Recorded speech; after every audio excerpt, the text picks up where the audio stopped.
Bonjour à toutes et à tous et bienvenue dans cette nouvelle vidéo. Donc aujourd'hui, vidéo rapide d'unboxing de l'Oppo Reno 4. Donc Oppo Reno 4 compatible 5G. Donc c'est parti. Hop. Donc on retrouve une boîte classique. Voilà. À l'intérieur de la boîte, on va retrouver des petits manuels, j'imagine. Regardez. Ah non, une coque. Donc, la majorité des téléphones Oppo sont fournis avec une coque gratuite directement dans la boîte. Donc ça, c'est sympa. Le petit éjecteur de carte SIM. Les informations santé sécurité classiques. Un petit manuel de démarrage rapide. Et d'autres manuels en tout genre qui ne vont pas être spécialement être très intéressants, mais qui sont obligatoires. Voilà. Le téléphone. Donc, le téléphone, on va en reparler juste après. Mais avant, le reste de la boîte pour qu'on puisse passer à la suite.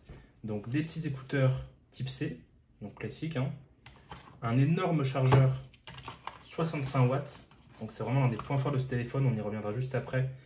Un chargeur SuperVOOC 2.0 de 65 watts qui va recharger le téléphone en 36 minutes seulement. 36 minutes, vous avez une charge complète.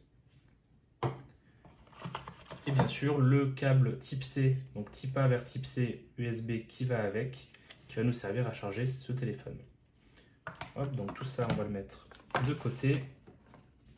On retrouve donc cet Oppo Reno 4 5G. Donc là, c'est la couleur bleue qu'on a ici. Donc vous voyez, on a 3 capteurs caméra. Donc un ultra grand angle, un grand angle et un x5. On va en parler pareil juste après. Donc on va de suite déballer. Donc rapidement, on peut voir qu'on va avoir un écran 6,3 pouces AMOLED. Donc le mode ultra nuit vidéo, qui est une des fonctionnalités intéressantes de ce téléphone, la compatibilité 5G, un Qualcomm Snapdragon 765G, qui est le même processeur qu'on va retrouver par exemple dans le Pixel 5 et d'autres téléphones, et donc un design qui est assez compact. Hop, on ouvre.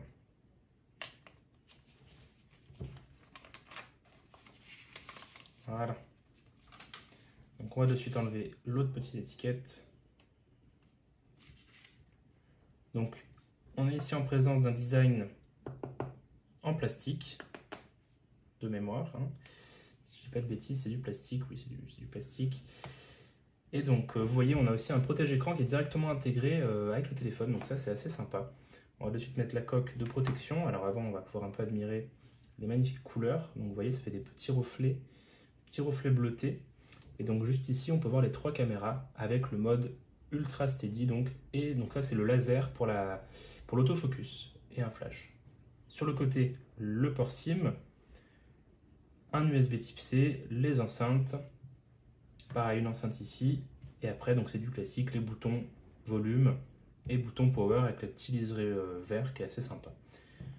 Hop, on va de suite le mettre dans sa coque. Et puis on va l'allumer. Alors, donc c'est une coque en silicone plutôt classique. Mais bon, c'est sympa d'avoir ça directement dans la boîte. Donc vous voyez la coque, elle a un petit, comme c'est un écran qui est bord à bord, on a un petit découpage ici pour laisser passer le son de l'enceinte. Donc avec la coque, c'est plutôt pas mal. Hein. Hop. On garde quand même un beau design malgré la coque. Alors bon, ça va bien sûr prendre les traits de doigts plus que le vrai téléphone, mais c'est pas mal. Donc hop, on va de suite l'allumer, voir ce que ça nous dit.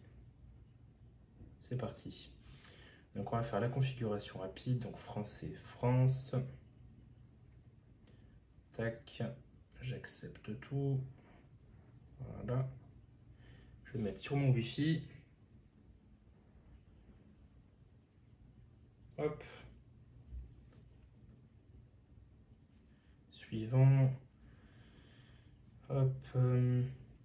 Il va nous chercher les mises à jour. Alors moi je suis plutôt iPhone généralement. Mais voilà, donc on va voir ce que ça donne ce Reno 4. Alors qu'est-ce qu'on a? On va pas copier ça. Alors étonnamment, c'est un téléphone qui a un écran 60 Hz. Donc à l'inverse des autres téléphones de chez Oppo, y compris le A53, qui est pourtant leur entrée de gamme, qui a un écran 90 Hz, on va retrouver un écran 60 Hz, ce qui est assez surprenant. Par contre, on va retrouver un écran 120 Hz de mémoire sur le Reno 4 Pro, qui est le haut de gamme de la gamme Reno. Alors, la gamme Reno, pour ceux qui ne connaîtraient pas, c'est un peu le milieu haut de gamme de chez Oppo.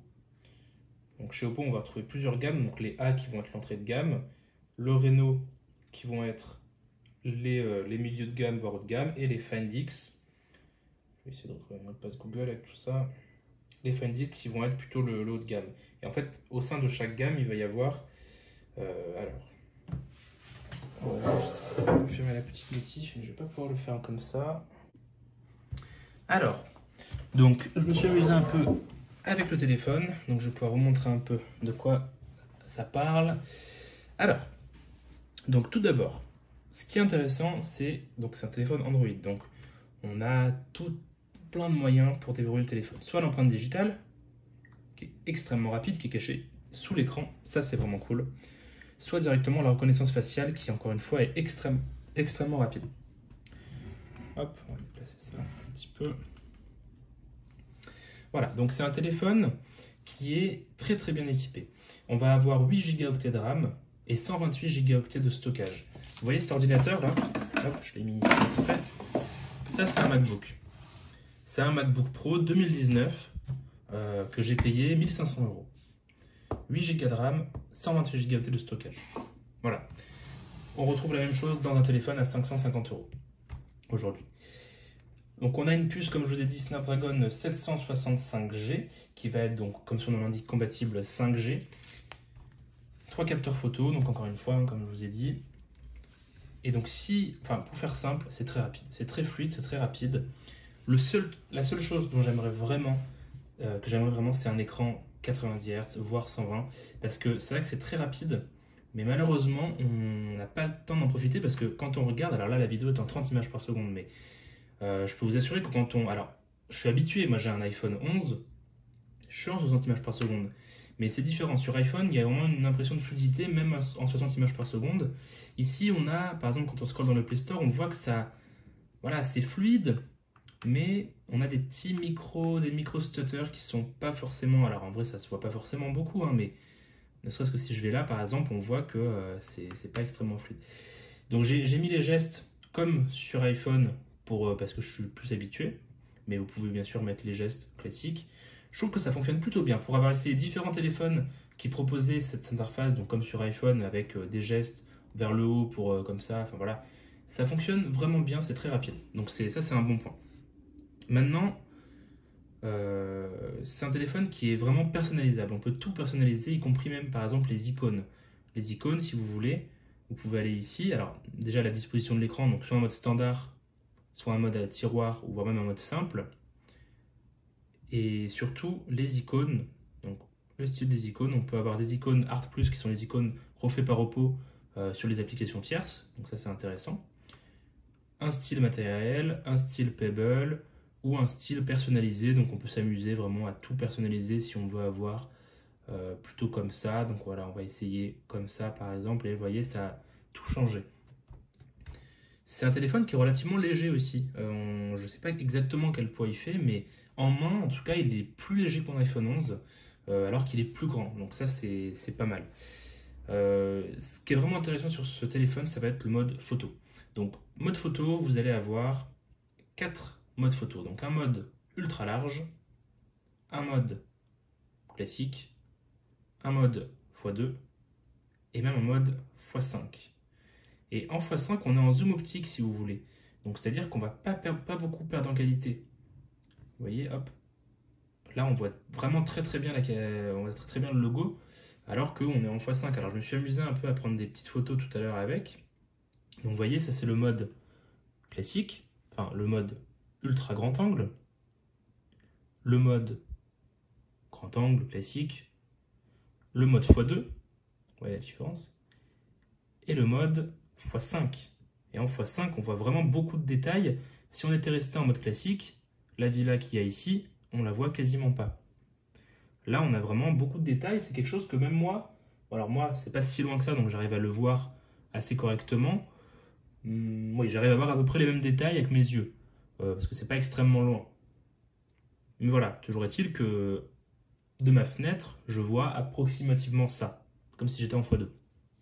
Donc c'est assez intéressant. C'est des photos qui vont être bien sûr HDR, hein, donc Smart HDR, on va tout pouvoir... Enfin, ça va faire le rendu des couleurs de manière optimale. Le mode vidéo, c'est ce qui va être très intéressant sur ce téléphone, donc on filme en 4K à 30 images secondes, et surtout on a un mode nuit dans la vidéo, et ça c'est vraiment intéressant. On a surtout le mode ultra stable. Avec le mode ultra stable, vous avez deux modes, le mode pro et le mode classique, ou l'inverse, le mode ultra stable et le mode stabilité optimale pro. Vous allez voir qu'on va pouvoir être très stable dans nos déplacements. Si on l'enlève, on a uniquement la stabilisation du capteur. Si on la remet, c'est un peu l'équivalent à avoir une gimbal. Donc là, le téléphone, il tient sur gimbal. Donc là, vous voyez, je secoue un peu et ça se voit pas beaucoup. Hop, regardez, si je bouge, on reste assez stable. Mais là, c'est comme si on avait une gimbal intégrée. Alors, ils annoncent qu'on peut avoir quelque chose. Regardez, je vais vous montrer un peu ce qui est possible avec ça. Hop, Reno 4. Reno 4, Reno 4. Vous allez voir, alors pareil, c'est très rapide au niveau de la navigation, hein. Donc le Reno 4, hop. Donc vidéo au niveau pro, donc c'est un vidéophone, hein, réellement. On peut avoir un mode nuit en vidéo, ça c'est intéressant. Vidéo ultra stable. Vous voyez? Bon, alors c'est une dramatisation évidemment, mais dans l'idée c'est ça, hein. Qu'est-ce que c'est que ce bouton? Ah non, pas le Chromecasté. Alors, qu'est-ce qui se passe? Ah bah, c'est parti. Hop. Donc, bien sûr, 5G, ça c'est intéressant. 128 Go de stockage, 8 Go de mémoire. La charge ultra rapide, la plus rapide du monde. 36 minutes pour une charge complète, c'est impressionnant. Hop, portrait IA, blablabla. Je voulais voir, moi, le mode ultra stable, on en a déjà parlé, la photographie. Voilà. Ce qui va être intéressant aussi, c'est que bon, on peut prendre des belles photos, ça c'est génial, mais on va pouvoir aussi les utiliser avec l'application Soloop. Vous allez pouvoir créer très très rapidement des vidéos. Donc, vous voyez, très très rapidement, on peut de suite. Voilà, vous voyez, c'est très simple. Alors là, bon, il n'y a pas grand chose à montrer, mais c'est très simple. Vous appuyez sur exporter, vous choisissez le format d'image. C'est vraiment extrêmement simple et on peut bien sûr changer hein, si on veut, mais c'est très facile si on veut partager nos contenus. C'est un téléphone qui est très performant comme je vous ai dit, donc on va essayer un petit jeu pour voir ce que ça donne. Donc on a un assistant jeu qui va nous permettre, voilà, donc l'assistant de jeu qui va nous afficher des informations. Donc là vous voyez, Real Racing 3, hop, alors c'est parti. Ok, d'accord. Balayer de nouveau. Toucher l'icône dans le coin supérieur. Oui, d'accord. Allez, c'est parti. Donc on va avoir des jeux en bonne qualité.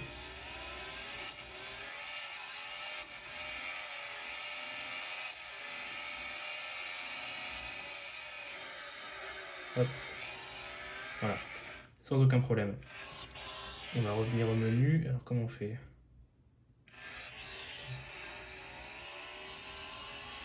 Voilà. On revient au menu. Pareil, on va lancer un autre jeu. Je vais vous montrer aussi une autre fonction qui va être intéressante. Enfin, pas vraiment une fonction, mais voilà, vous allez voir. Donc là, on relance un autre petit jeu, donc Mario Kart Tour, qui est très sympa. Ce qui est sympa aujourd'hui avec les téléphones, c'est que, vous voyez là, j'ai jamais eu de téléphone. Enfin, ça fait très longtemps que j'ai plus de téléphone Android. Pourtant, toute ma progression a été conservée, puisque c'est synchronisé avec mes comptes en fait. Et maintenant qu'on a un iPhone en Android, on peut directement transférer toutes les données, soit les sauvegardes de jeux, les photos, les vidéos, vraiment tout très facilement. Et Oppo facilite ça avec notamment l'application ClonePhone, où si vous avez un téléphone Android, vous allez pouvoir tout transférer, absolument tout, les photos, les vidéos, les messages, les contacts, tout. Et si vous avez un iPhone, il y a quand même pas mal de choses qu'on va pouvoir transférer. Alors, hop. Alors bon là, effectivement, c'est pas optimal, mais... Ok, on peut faire comme ça. Pourtant que j'ai pas joué à ça. Hein. Donc vous voyez, la qualité est tout à fait correcte. En même temps, on a une des puces les plus puissantes du marché. Alors là, je peux pas très attention, mais bon, on ne pas tomber. Et vous voyez, si je retourne et que je reviens à Real Racing, il n'y a pas de problème, il est toujours allumé. Alors là, c'est que 2 jeux, mais ça marche. J'ai essayé un peu tout à l'heure de le pousser. Le Play Store, alors je ne sais pas s'il était ouvert tout à l'heure, mais voilà. Tout s'ouvre ou très rapidement, ou se garde en mémoire. Le navigateur qu'on avait tout à l'heure, il est toujours là. Qu'est-ce qu'on avait d'autre? On avait l'application Soloop, elle est toujours ouverte. Quoi d'autre? Qu'est-ce qu'on avait ouvert tout à l'heure? Je sais plus. Mais toujours est-il qu'on peut faire vraiment beaucoup de choses et ça va rester tout ouvert en arrière-plan. Alors là, on va aller sur speed test, on va faire un petit speed test du Wi-Fi. Normalement, il n'y aura pas de souci, on est juste à côté de la box, mais juste pour être sûr. Allez, hop, hop, hop. Ok, ok, ok, très bien, très bien, très bien. Donc, il y a beaucoup d'autorisations aujourd'hui sur speed test. Bon, voilà, bien sûr, on plafonne à 300 parce que c'est le maximum de ma connexion. J'ai hâte de voir ce que ça donne la 5G en tout cas. Franchement, on est vraiment pas mal à 300 piles, c'est pas mal. J'ai hâte de voir ce que donne la 5G quand même. Pour l'instant, c'est pas encore déployé, ça le sera. Et ce qui est vraiment intéressant, c'est que les iPhone 12 vont être compatibles 5G, donc ça va vraiment mettre beaucoup de téléphones 5G sur le marché. Et ça, c'est cool pour tous les utilisateurs, que ce soit des utilisateurs d'iPhone, des utilisateurs pas d'iPhone. Voilà, c'est vraiment pas mal. Voilà, je pense que ça conclut un peu ce qu'on peut dire sur ce Oppo Reno 4. Donc, bonne photo, très puissant. Le seul regret que j'ai, moi, c'est vraiment ce manque d'écran à haut rafraîchissement. Donc, j'aurais bien aimé avoir un écran 90 Hz. Mais bon, on est quand même sur un téléphone à 550 euros. Et à 550 euros, un niveau d'équipement pareil, c'est très honnête. C'est vraiment honnête. On a des photos dignes d'un haut de gamme sur un téléphone qui aujourd'hui a un prix qu'on est quasiment 2 fois moins cher qu'un haut de gamme actuel, hein, qu'un iPhone 11 qui va être à 809 euros, l'iPhone 12 qui va être à 909 euros même. On est sur une taille d'écran qui est intéressante aussi. C'est un très très bel écran OLED. Alors c'est peut-être pas l'écran le mieux calibré du marché ou quoi que ce soit, mais vous voyez, au niveau des angles de vision, on est vraiment pas mal. On va être très très lumineux aussi. Là, j'étais qu'à la moitié, hein, même pas. Mais on a un écran qui est extrêmement lumineux, qui va pouvoir faire du contenu en HDR évidemment. Donc que ce soit Netflix, OCS, vous allez pouvoir tout mettre en hors ligne sur votre téléphone parce qu'on a vraiment beaucoup de place. Voilà, quoi dire de plus? Bah, abonnez-vous parce que bientôt il y a l'iPhone 12 qui sort. Donc il y aura une vidéo dessus évidemment. Et puis voilà, portez-vous bien hein, dans cette période un peu difficile. Et puis bah voilà. Donc j'ai mis les liens dans la description s'il y en a qui veulent en savoir plus sur le Oppo Reno 4. Voilà, bonne journée, au revoir.